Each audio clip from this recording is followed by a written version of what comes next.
What's going on, guys? Ben here, and today we're taking a look at Keychron's new K2 Pro. Now this is a compact 75% keyboard. It comes with dual compatibility for Mac OS and Windows. It's got open source firmware and it's got a lot of other features. So why don't we go ahead, take a closer look at the keyboard, what it has to offer, and I'll give you my final thoughts at the end of this video. The new K2 Pro from Keychron is a QMK wireless custom mechanical keyboard. Now, as mentioned, it is a 75% keyboard.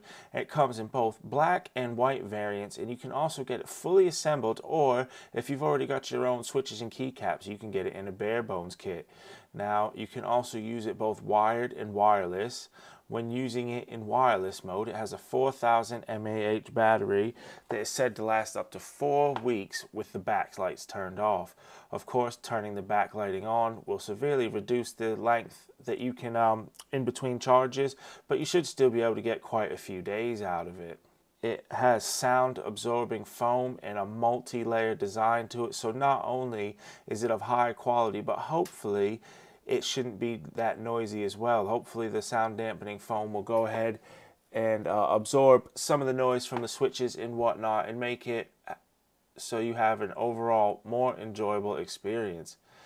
This is also suitable for a lot of devices. You can use it on both Windows and Mac, and you can also connect up to 3 devices to it at the same time, so you can easily switch between your Mac and your iPad without the need for unplugging it or changing anything. You simply just change the output you want right on the keyboard and you're good to go. As it comes in a bare bones kit, it does have hot swappable switches, meaning you can easily pull out the mechanical switches and change them if you ever need to or want to.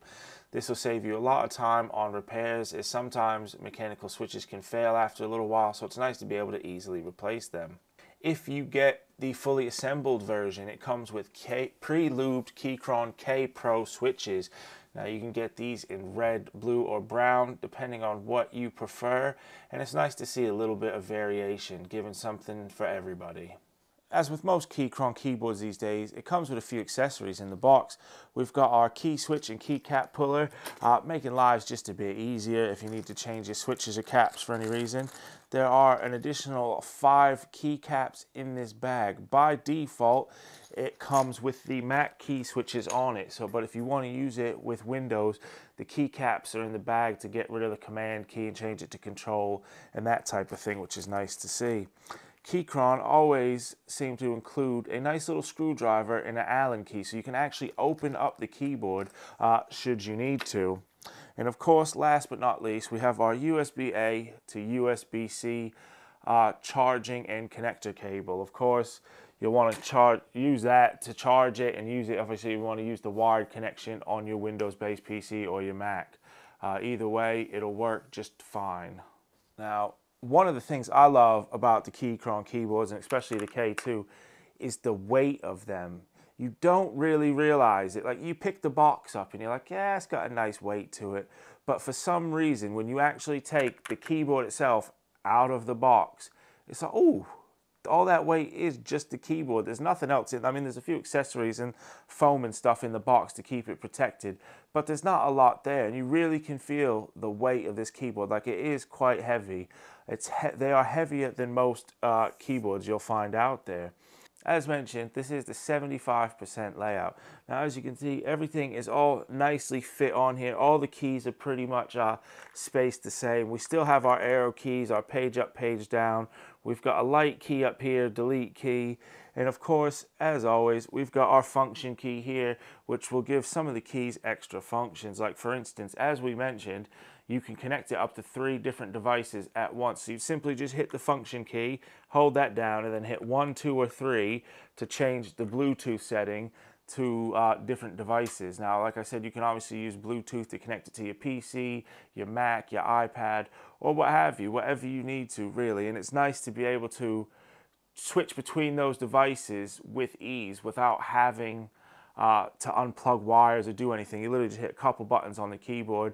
So if you're using it on like your MacBook, boom, boom, boom, then you want to use it on your iPad for a quick message, it takes 2 seconds to switch, and the input and the switching really is quick. There's no real latency in it. As soon as you tell it which device you want to do, within a couple seconds, you'll be up and be able to use it. Now, of course, as you can see, we have the black variant here. As mentioned, it does come in a white one, and the white one, from what we can see on the website, is fully white. As you can see with the black one, we've got a red keycap here and some gray keys on it, but the white one, all the keycaps are white, the frame is white, everything is white, and it looks really nice. But we decided to go for this one, as I'm still not the biggest fan of white peripherals. Obviously, I know they've come a long way, but I still just personally worry about them getting dirty. My fingers, no matter how many times I wash my hands every day, my fingers are a bit oily.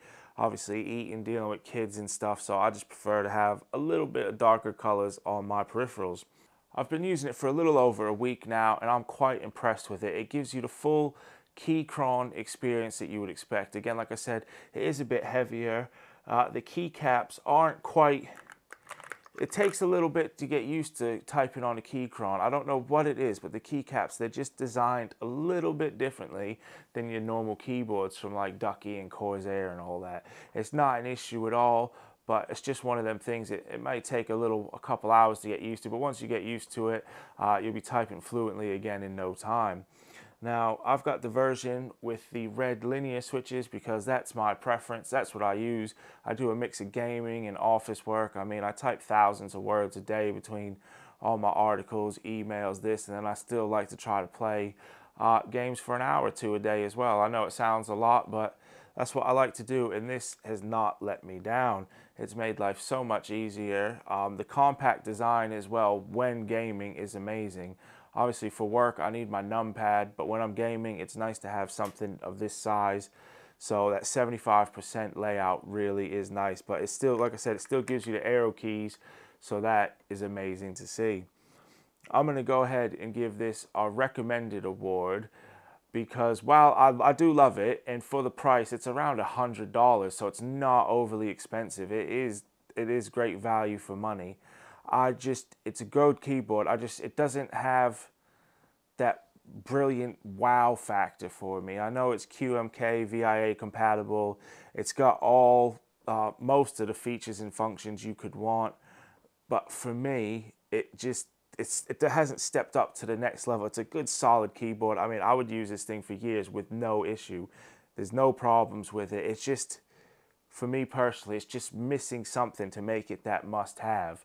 But again, for the price, around $100, you cannot go wrong with the K2 Pro. So that's going to be it for this video. I want to thank you guys for watching. Thank Keychron for sending in their K2 Pro. And as always, please stay tuned in the future for more content.